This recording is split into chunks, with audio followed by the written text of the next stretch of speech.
I had nothing to do with this Splatfest, they're both shite. Good morning and welcome back to Saturday Morning Switch. It's time for one more Splatoon 2 video. We've looked at multiplayer and single player, but how about the game's cooperative, Horde-esque mode, Salmon Run? It's gotten a lot of praise, as well as a lot of hate for one particular reason. So this week we'll be taking a close look at the world of Grisco employees. Running off, the game does a good job of differentiating Salmon Run thematically. People talk about Grisco as shady, the hub is tucked away and not well lit, and the putrid green of the salmonid skunk. It all adds up to a different image from the more glamorous multiplayer or Assault Course-esque single player. What it does carry over is the same fast pacing of the rest of the game, whereas similar offerings such as Gears of War's Horde mode or Destiny's Prison of Elders can have play sessions that stretch on for hours at a time, Salmon Run will always be done in 5 or so minutes.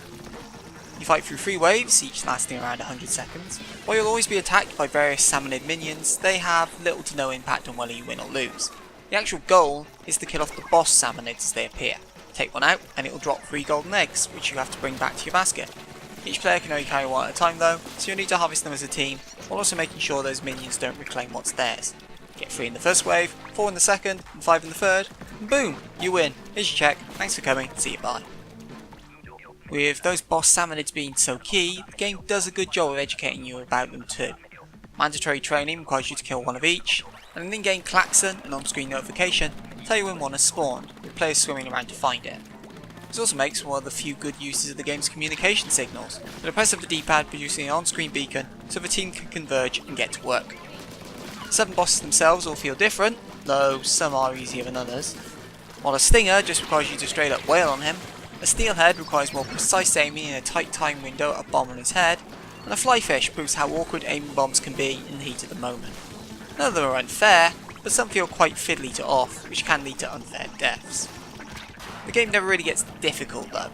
Some minor variations from round to round might make things awkward, such as high tide making your play area small, or multiple bosses spawning at once, but I've only lost twice, and only one of those was a team wipe, and we'd already collected the necessary golden eggs in that run, which still counts as a loss for some reason.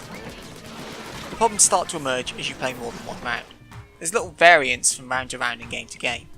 The tide may change, the bosses alter, but that's about it, and you very quickly run through the limited combos.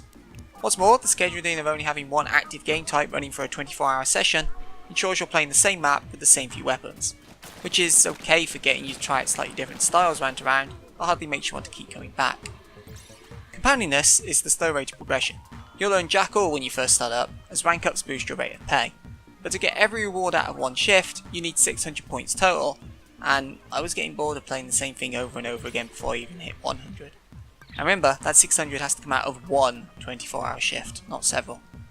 In many ways, it feels like an actual job, where little things build up over a long time period.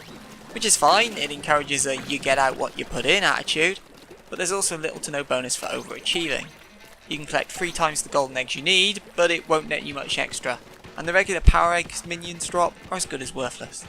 There's no real reason to put the time in the game wants you to, with no incentive for bettering yourself, and no investment in seeing how a round might change with the lack of variation within one shift. Thankfully, your pay grade does carry over between shifts, but it takes a while before you start to see real rewards out of leveling it up. And speaking of shifts, it's weird how you can only see them in game. The Nintendo Switch Online app will happily tell you what maps are going live when, in each of the multiplayer modes, but only a brief mention on the homepage if there happens to be a Salmon Run active at the moment. I have no problem with the mode being time gated, but that means you need to advertise when upcoming shifts are outside of the game, so players who want in can ensure they're available in advance. It strikes me as insane that Nintendo don't have basic information like that on the app.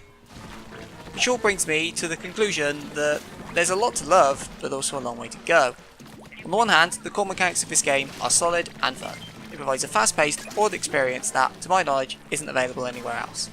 But it also feels bare bones and kind of throwaway. Having only 2 maps total, alongside everything else I've already talked about, really hammers that fact home. It feels like, given a year of Splatoon 2's constant updates, then sure, this will probably be good fun. The app will have improved, there'll be way more weapons and maps, and hopefully additional bosses or other gameplay variations to make it a more enjoyable experience when you're playing 5, 10 or more times in a row. But it lacks the magic of the multiplayer mode right now, which manages to keep feeling fun even after 2 hours on the same 2 maps. In short then, Salmon Run is another string to Splatoon 2's bow, and much like the single player, it'll never be the main time single selling point of the game. Thanks for watching as always. If you've enjoyed this video, why not give us a like, comment with your thoughts on Salmon Run, or subscribe to the channel for more content.